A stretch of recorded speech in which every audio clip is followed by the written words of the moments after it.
Notre tribune existe pour parler de choses personnelles. Et c'est drôle parce que la première madame qui a appelé, je me souviens plus de son nom, j'ai trouvé qu'elle était très ouverte d'esprit. Parce que la majorité des femmes, à l'heure actuelle, crient après bonhomme. Mais un bonhomme de 50 ans, ça y prend drôlement du désir, lui-ci, pour faire relever une queue. Mais elle n'a pas nécessairement besoin de faire relever une queue.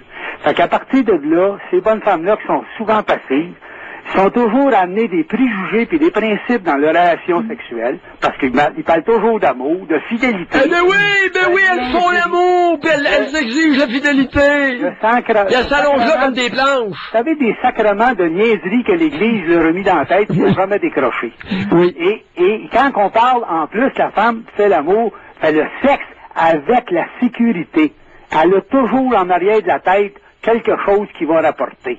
Tandis que le gars, c'est gratuit, en général. Donc, le sans-dessin, là, il y en a des sans-dessins, des pervers, Non, mais Roland, il peut y avoir des femmes qui ont des relations sexuelles parce que ça leur plaît, parce très qu'elles rare, aiment madame, ça. très rare. Mais oui, c'est la première qui a parlé, là, c'était une des rares femmes que j'ai entendues parler avec une ouverture d'esprit qui en manque, puis qui a le goût de faire des choses oui. À part.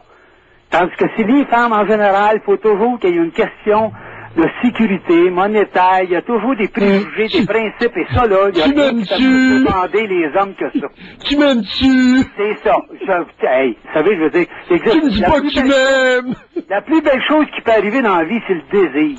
Et le désir, s'il y a un Dieu, c'est ça qui est inventé pour l'homme, puis la femme. Oh, mais on s'en fait pas, calvaire. C'est bien dit. C'est vrai que c'est quelque chose. Et vous savez, regarder des êtres, là, puis ça... Vous savez, il y a très peu de femmes qui vont regarder un homme tout nu puis qui va trouver ça beau. Très peu. Et tous les hommes regardent les femmes qui les trouvent belles. Puis ça suffit jamais à madame. Jamais. Faut toujours qu'il y ait plus. Mais oui, mais tu me considères comme un objet. Mais tu te sens, mais c'est le point que vous soulevez, Roland, c'est pas souvent ressorti à l'émission. Ben, c'est pas ressorti parce que le monde qui appelle, madame, c'est de l'hypocrisie. Bon, mais en regardez, général. mais ce que vous dites... capable de parler de sexualité qui est une loi naturelle comme la nourriture. Mais Roland, ce que vous venez de soulever, là, vous dites qu'il n'y a pas beaucoup de femmes qui regardent un homme, puis qui regardent parce qu'elles trouvent ça beau. Oui.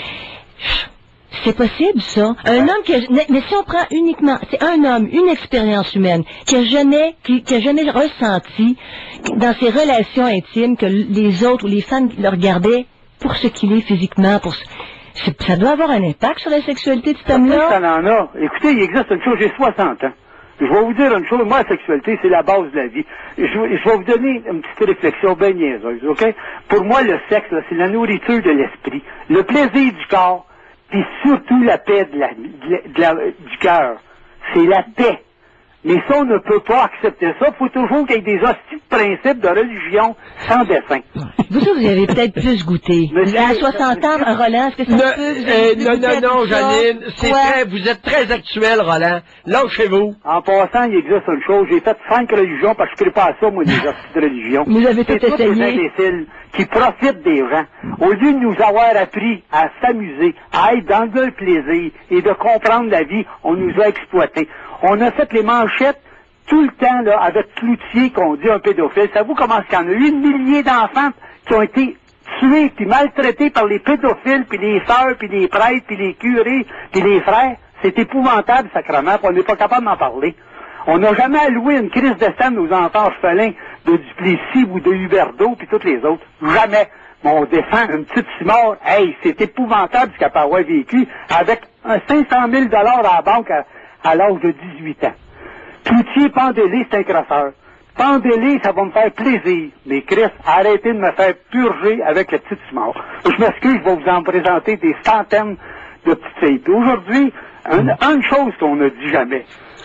Regardez à l'heure actuelle, on a changé le vocabulaire. Aujourd'hui, une femme, là, a toujours été agressée. C'est toujours violé. Il n'y a plus d'attouchement, il n'y a plus de pénétration. C'est agressé.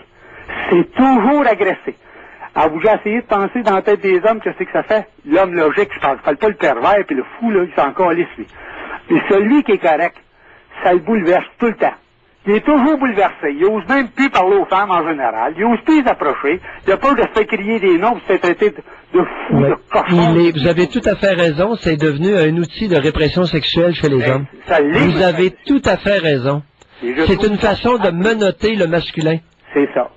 C'est exactement ça. Et je trouve ça épouvantable. Et j'espère... On culpabilise les hommes qui ont de l'allure en utilisant et en publicisant les comportements des pervers qui, eux, s'en foutent comme dans l'an 40. C'est ça. C'est exactement ça. Mais tout le monde, tous les autres hommes, par exemple, ils payent le prix, par exemple. Ils payent énormément le prix. Parce que les femmes sont pleines de préjugés. Et j'aimerais ça que la première, il apporte sa fondation, puis qu'elle m'envoie le numéro. Moi, je vais y aller, je vous fais avec eux autres. Moi, je vais y aller. Mais je vais avoir des femmes ouvertes d'esprit. Et aussi, ça a eu un impact. Ça continue d'avoir... Roland, c'est très profond ce que vous dites. Je crois que ça continue à avoir un impact chez les femmes de bon sens en les inhibant. Bien sûr. Et dès qu'un homme les désire, elles voient dans l'homme tout de suite le pervers. Hey, Oui, parce que les jeunes femmes, on entend ça régulièrement. Hey, docteur, il me désire, il fait juste me désirer, il m'aime pas. Vous avez dit, Roland, qu'un homme qui désire respectueusement une femme lui rend un hommage. Mais c'est beau. C'est un hommage. Ouais. Quand est-ce qu'on va mettre ça dans la tête des gamines? C'est le plus beau cadeau qu'il peut y offrir. Moi, je vais vous dire une chose, docteur. Vous êtes un psychiatre et vous envoyez. Si la bonne femme, elle serait grosse tête de bouton, puis il n'y a jamais un hostie qui dit que vous êtes belle, puis qui a désir, vous allez voir que vous allez l'avoir comme patiente. Oui, c'est vrai. Puis oui, elle va grossir encore plus, mais elle sera jamais capable de maigrir. Elle sortira jamais de là. Bon. Hein, OK. Je trouve ça épouvantable. En tout cas. Merci, Roland. Roland? Madame Ross, je m'excuse de vous avoir... Ah, non, pas. Excusez-vous surtout pas pour ce que vous venez de dire.